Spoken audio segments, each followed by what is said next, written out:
When getting into discussions on the topics of anime, there is nothing more personally conflicting than the question of what is my top favorites and why. Given that this question is such a common one would think that it would follow with a relatively easy answer, but that isn't the case. I love Fullmetal Panic Fumofu simply because of how happy and bright the show conveys to its audience, and other minor things. I love shows like Clannad because it makes my heart go doki doki and then cry. And I love DBZ because the giant blue ball go boom, etc. And each reason is justified. There is nothing wrong with loving a work of writing over something so simple as intensity of action, or to something as personal as a close connection to a character or story. But simple enjoyment or emotional conveyance doesn't equate to what I would perceive as my favorite anime, mostly due to my own hubris, a presumptuous position in which I personally feel my reasons for loving an anime is worth discussing, be it the reason I made this damn channel, but I digress. Outside of the obvious of how a story needs to be compelling, animation top-notch, and music beautiful and emotionally pulling, to me, what places an anime on top of all others are the questions it juxtaposes on me as a viewer. Simply put, what I look for in an anime, or any work of fiction for that matter, is a narrative that isn't afraid to put their viewers in a position that makes them ponder the questions of what the narrative asks. Some with questions that could even challenge the limits of our social and ethical norms. What is the theology behind Kentaro Miura's Berserk? And what would you do if you were put in the position that Griffith had to decide? What are the stances on human nature in Go Nagai's Devilman? What is truly justice in Sugumi Oba's Death Note? And what side in the story can be considered truly just? It's questions like these that engage me as a viewer and sparks discussions of topics that would otherwise be outlandish to talk about. These questions put us in a position where we are able to place ourselves within each character and reflect the circumstance and reason. For what reason does a character obligate themselves to their actions? What does the narrative or the world ask of them? And why do we find these characters so relatable? And as we dissect and scrutinize over these questions, we begin to understand a character's motives, how circumstances shape their ideals, and how those ideals cultivate a character's personal agency. And through it all, what we find are the philosophies that a story intrinsically incorporates that burdens the weight behind these questions that accomplishes at making an anime's themes, characters, and their world so immersively fascinating.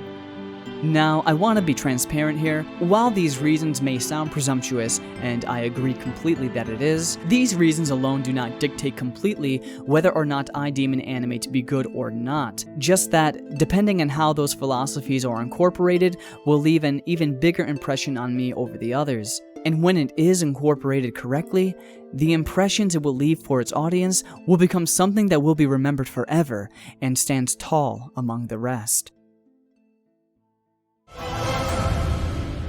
Are you worthy to be my master?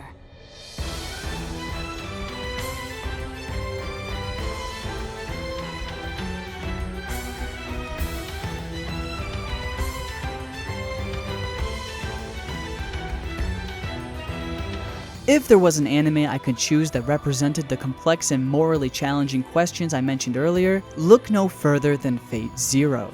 Having seen 2006's Studio Dean's Fate Stay Night as a child, my impressions of the series fell flat for better or worse, and my assumptions on the prequel were no different. Fate Zero has no damn business being as good or as deep as it is. That is hard to connect that Fate Zero and its sequels are of the same series, partly due to writer Gen Urobuchi, but I digress. But make no mistake, regardless of my personal disdain for the sequels, Fate Zero is one of my favorite animes of all time. In a world of mages set in present time, Fate Zero takes the stage for the Fourth Holy Grail War, a relic capable of granting any wish for those who would persevere to win it. The Grail choosing 7 masters, and these 7 masters summoning their servants, heroes from ancient times summoned as familiars, that fight against each other in an epic battle royale in order to make their wildest dreams come true. At first glance, the premise of Fate Zero may sound simple enough, a medieval-esque fight to the death of magical proportions, and while the series could have went the magical powerhouse route, it instead became a series that asks the questions of ethics. With the Holy Grail as the premise, it serves the purpose of accentuating each individual character's own sets of personal beliefs and ideals, amplified to the max, caused by the want and need of the Grail fulfilling one's deepest desire, becoming the perfect device that emphasizes a character's dreams. But in the story of Fate Zero, there isn't a dream or ideal that would ever hope to see the light. Before I get started, I wanted to promote the videos and where I will shortly be using as a reference here, and if you wish to see these references in greater detail, be sure to check them out. Tragedy in writing is commonly associated with death, terrible circumstances, or a simply sad representation of something. But witnessing a character die, or even a character experience sadness because X reason, doesn't always translate to tragedy by definition. While sure, death is tragic in its own right, and me waking up every morning to go to work because I didn't win the lottery is tragic, but unfortunately, not every story has the luxury of developing a character completely as the story progresses. Therefore, for most, when the time comes for such a character to pass, the loss of such an important character becomes tragic versus the reasons for their death. But by definition, the death of a character doesn't always form a literary tragedy. To be defined as a tragedy, the event would need some element of moral failure, flaws in one's character, or some combination of other elements. In Code Geass, it wasn't the death of Euphemia that was tragic, but rather the events that took place that was ultimately the cause of her death. And in Fate Zero, it wasn't the death of Lancer that was tragic, but the realization that his ideology of noble chivalry, of which he dedicated his life to in order to repent for his past, was utterly betrayed and defeated by the methods of modern tactical warfare, and by extension, Saber, whom he once held great adoration for, leaving nothing but a blood-curdling howl of regret. While these are the modern definitions of tragedy, in the past, there was a different take on the medium. In ancient times, Greek tragedy was a form of literature which, instead of concluding the story with a sad ending, it instead faced their audience with a difficult choice or question. The question of what would you do if you were faced with the circumstances and decisions these characters were to make. This form of literary tragedy is what Fate Zero is based on. The tragedy isn't so much the loss of life in battle, but in the events where the characters of the story with lofty ambitions are met with an unforeseen event that poses an impediment to everything they've known and fought for. Greek philosopher Aristotle defined these moments as anagnorises, a moment in the plot or story of tragic literature where a character makes a critical discovery on oneself, of another, or of the world. Witnessing a character persevere to obtain a goal, only for the narrative to show us that either it was all in vain, or that their goals or the path to reach that goal was fundamentally flawed, is a taxing circumstance. The narrative either asking its characters to make a change in perspective, or the viewer to forcibly accept the outcome of what is in vain and the messages it implies. This is idealism, the practice of forming or pursuing ideals, especially unrealistic ones. The characters of Fate Zero, inexorably compelled by the miracle of the Grail, are representations of their hopes and ideals. Kiritsugu wanting to save the world, Kotomine wanting to find purpose in his life, Karia wanting to save Sakura from the Matos, etc. While on the surface these ideals may seem straightforward, saving the world or someone is a noble cause, and wanting to find one's own purpose is a path that all must take one day. But Fate Zero does not handle these ideals superficially. These ideals were built upon a driving force of past circumstances and personal agencies that breeds depth to their dreams and their actions, which asks us the question, can we understand these characters and the ideals that drive them on the path of blood? And if we do, could we make the same choices that these characters will inevitably have to make? In this world, are our actions dictated and governed by the will of a god? Is there a supernatural force that compels us to act?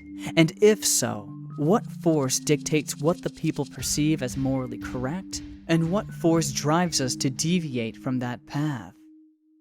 Philosopher Immanuel Kant stood with the idea that moral obligation cultivated from human instinct instead of the need of it coming from a religious influence, stating that if one sense of morality stemmed from religion than human reason, we would all be given different answers. It doesn't matter whether you want to be moral or not, the moral law is binding to all of us. You don't need religion to determine what that law is, because what's right and wrong is understandable through the logic of man. Immanuel Kant defined this moral philosophical concept as the categorical imperative, a concept that denotes one's actions to an absolute unconditional requirement and is justified as an end in itself. What this means is that our acts must be considered as a universal law in our own rights. By committing to an action, by extension, we are advocating the action to be operated by all. If one would offer acceptance and forgiveness to all, then by extension, they advocate that others share that same mindset. On the other hand, if you were to commit murder, by engaging in the act, you advocate others to do the same, even to yourself. Anything different would be considered a contradiction to this law. Fortunately and unfortunately, we don't live in a perfect world, so a utopian society where all is accepted and mistakes forgiven would see a world where conflict never arises. Had we lived in a world where murder was universally accepted, surely humanity itself would destroy itself. But due to the governing law where people die when they are killed, it's clear that an end to one's life would want to be avoided at all costs. Naturally, we want to live. So accordingly, we wouldn't want anyone to take that away from us. So we know that it is wrong to kill another. That is the inherent morality that Kant speaks of with categorical imperative. But this philosophy is no paragon to the human will. We are not a hive mind of machines. It is our individual wills that dictate our perceptions and paths we take in life. In Fate Zero, this notion only becomes more apparent as each character's individual ideals and will are presented and clash with one another. But these sets of ideals are not inherent. Each individual's will is what it is now because of something. The fight for the grail to achieve a wish may be inherent, but the contents of the wish are not.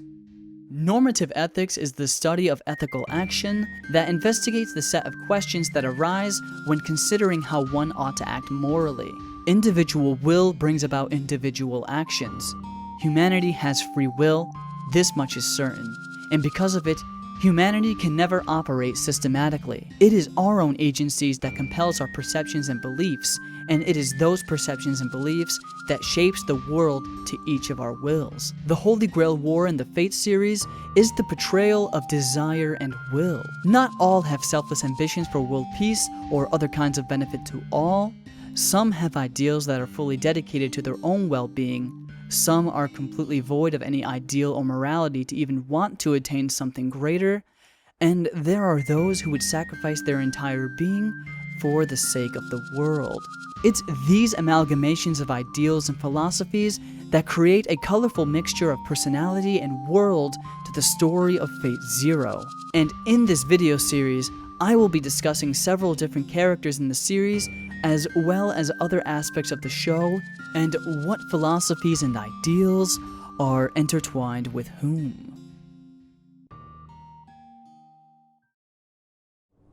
A knight cannot save the world. Knights call certain methods of fighting good, and others evil, acting as if there were some sacred nobility to the battlefield. Such illusions, created by heroes throughout history, have led countless young men to their bloody deaths, all for the sake of this glory and honor they all extol. They are not illusions. Even the taking of a life in battle, as an act of a human being, must have ideals. Otherwise, every war would bring the very fires of hell to this world. And there you go. You heard her, Irie. Our heroic spirit over there considers a battlefield to be better than hell. What a joke.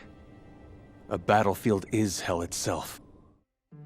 As children, there is something so beautiful about the hopelessly naive and ambitious dreams. During our journey towards an unpredictable future, we can find a momentary respite and solace in conceptualizing what could be or what we hope to be. Whether it's to be successful in something, or to be seen as something more than what we currently are, our dreams become our goals, and the path towards that goal materializes into ideals.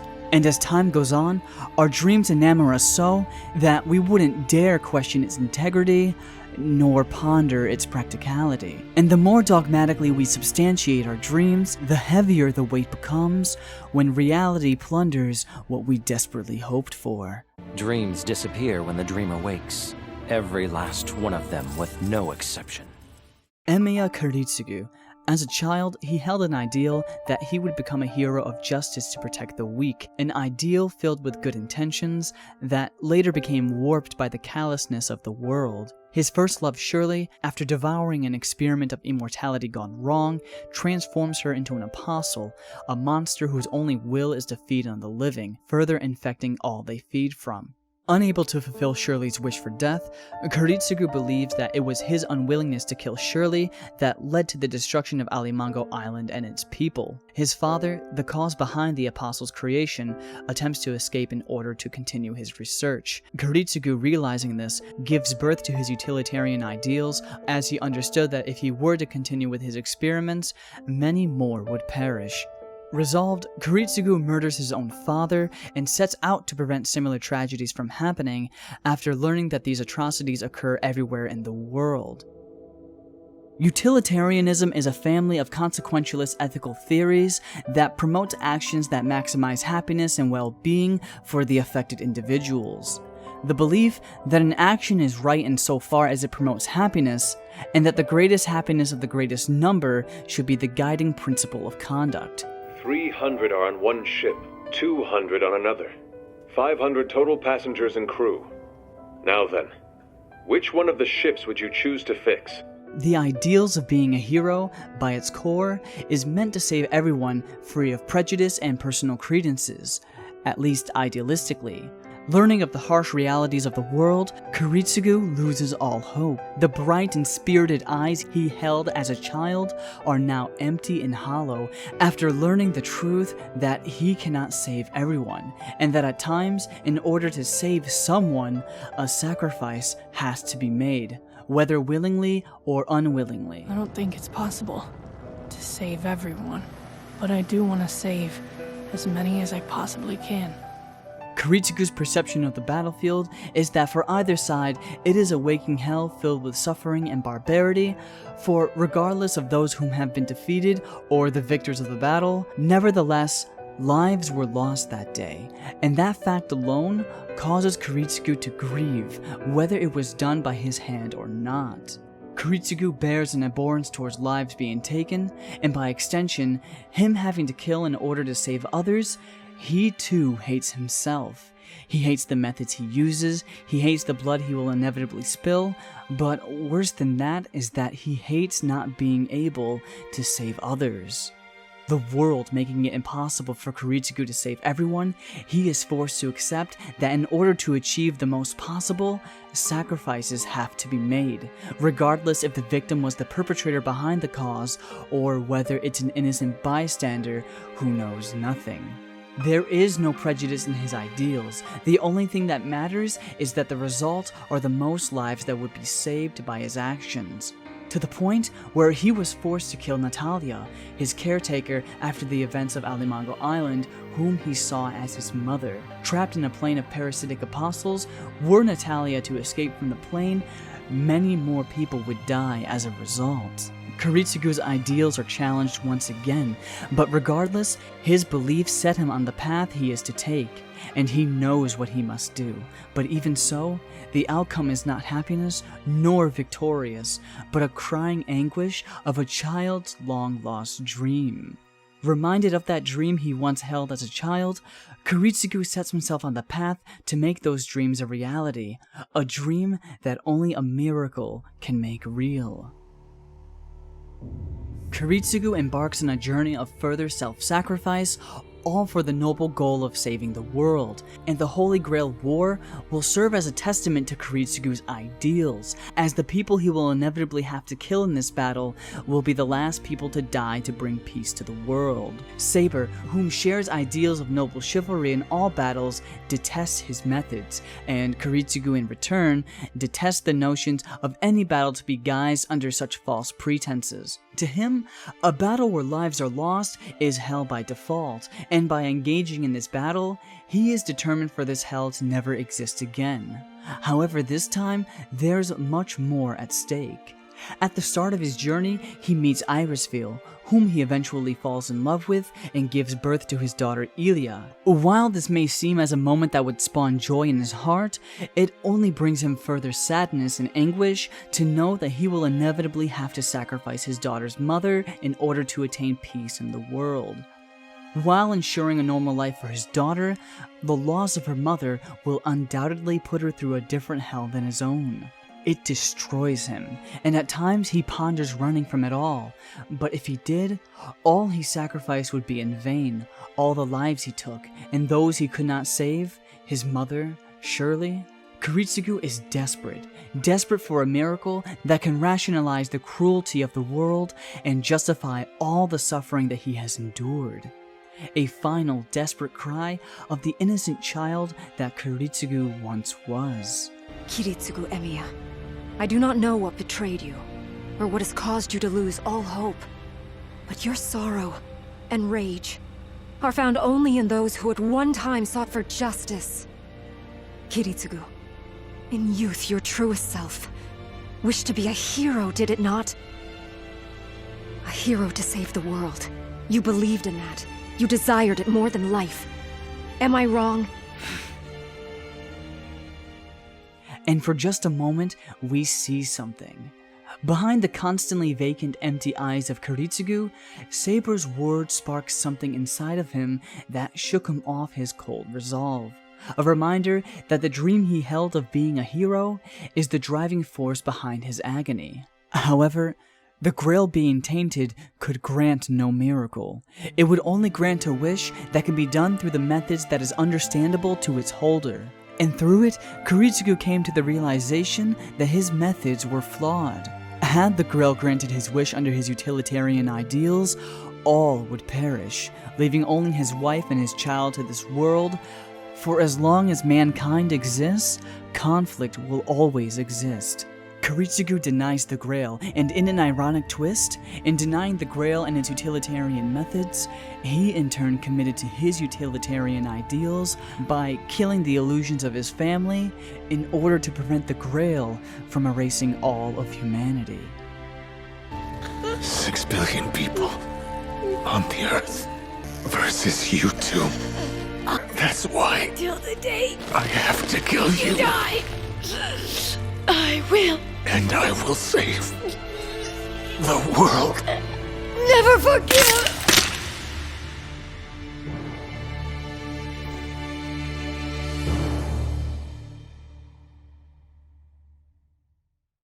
Hey you guys, since you made it this far, thank you so much for watching until the end. I wanted to apologize if I ended this video on a very low note, since I want my videos to end pleasantly in the fight against depression, but I assure you there is an end goal to all this. But anyway, I know my upload schedule seems very charitable to say the least. Whenever I'm not procrastinating or crying over an anime, I spend my time streaming and making content off those streams on my second YouTube channel. Most times I'm going on a huge tangent over topics of anime and video games on stream though. Capcom just fucked me right in the ass. Which would be worth a ton if I had people like you there to talk with, if you all would be willing to take that extra step to help support me. I would greatly appreciate it. And in case streams aren't your thing, don't worry. I have a Patreon with tons of benefits. But if you can't spare any money, I totally get it. You could like the video and subscribe and follow me on Facebook and Twitter as well. Thanks again guys, and I'll see you in the next video.